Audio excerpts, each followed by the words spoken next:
এবার সুস্থ হয়ে লোকসভা ভোটের প্রচারে তৃণমূল সুপ্রিমো মমতা বন্দ্যোপাধ্যায়। যেমনটা সূত্রের খবর জানা যাচ্ছে, 31শে মার্চ আগামী 31শে মার্চ কৃষ্ণনগরে মহুয়া মৈত্রের প্রচারে সভা করবেন তৃণমূল সুপ্রিমো, এমনটাই কিন্তু সূত্রের খবর।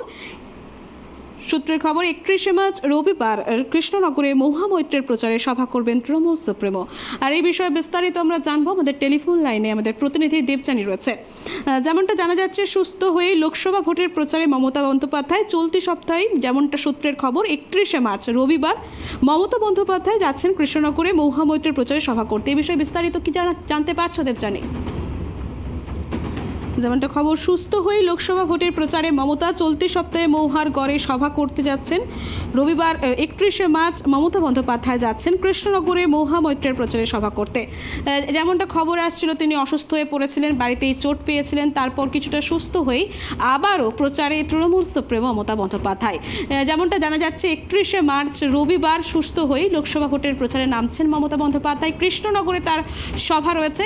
এই বিষয়ে বিস্তারিত আমরা জানবো। টেলিফোন লাইনে আমাদের প্রতিনিধি দেবযানী রয়েছে। দেবযানী, যেমনটা জানা যাচ্ছে, 31শে মার্চ রবিবার মমতা বন্দ্যোপাধ্যায় যাচ্ছেন কৃষ্ণনগরে মহুয়া মৈত্রের প্রচারে সভা করতে। এই বিষয়ে আর কি জানতে পারছো, আর কি খবর উঠে আসছে দেবযানী? 30 তারিখে ধুবুলিয়া সুকান্ত স্পোর্টিং ক্লাবের মাঠে মমতা বন্দ্যোপাধ্যায়ের এই সভা হবে এবং কৃষ্ণনগরের যে সাংগঠনিক জেলা তৃণমূল কংগ্রেস, সেই তৃণমূল কংগ্রেসের পক্ষ থেকে এই সভার আয়োজন করা হয়েছে। এবং যেহেতু কৃষ্ণনগর থেকে মমতা বন্দ্যোপাধ্যায় লোকসভা ভোটের প্রচার শুরু করছেন, ফলে কৃষ্ণনগরের যারা তৃণমূল কংগ্রেস কর্মী সমর্থকরা তারা আলাদা ভাবে ভীষণভাবে উজ্জীবিত। ইতিমধ্যে তারা মাঠে নেমে পড়েছে এই সভাকে সফল করার জন্য। এবং তুমি জানো সুষমা, যে কিছুদিন আগেই প্রধানমন্ত্রী নরেন্দ্র মোদী তিনি কৃষ্ণনগরে সভা করেছিলেন এবং সেখান থেকে তিনি নানা ইস্যুতে সুর চড়িয়েছিলেন।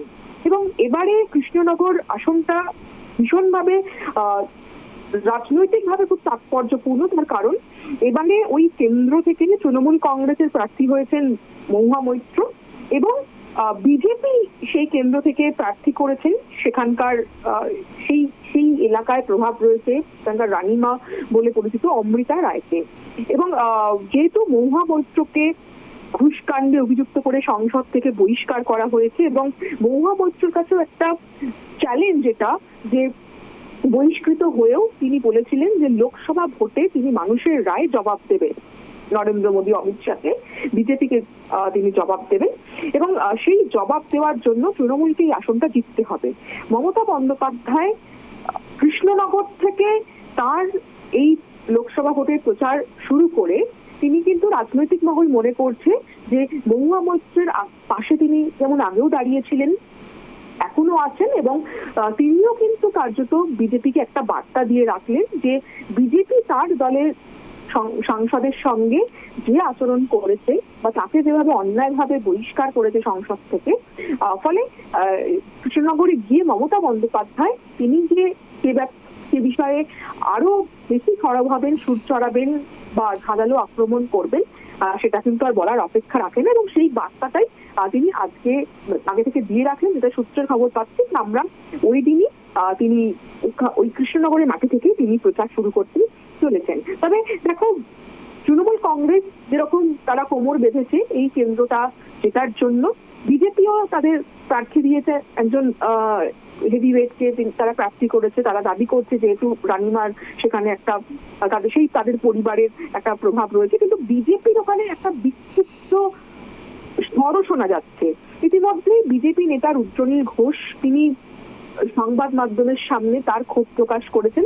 তার ইচ্ছে ছিল কৃষ্ণনগর আসন থেকে লড়াই করার, কিন্তু তাকে কৃষ্ণনগর আসন না দিয়ে 66 বছরের একজন মহিলাকে সেখানে প্রার্থী করেছে, সেটা নিয়ে তিনি প্রকাশ্যে ক্ষোভ প্রকাশ করেছেন।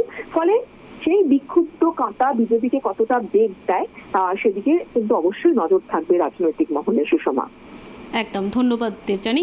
আগামী 31শে মার্চ তৃণমূল সুপ্রিমো মমতা বন্দ্যোপাধ্যায় কি বার্তা দেন সেদিকেই কিন্তু নজর থাকবে।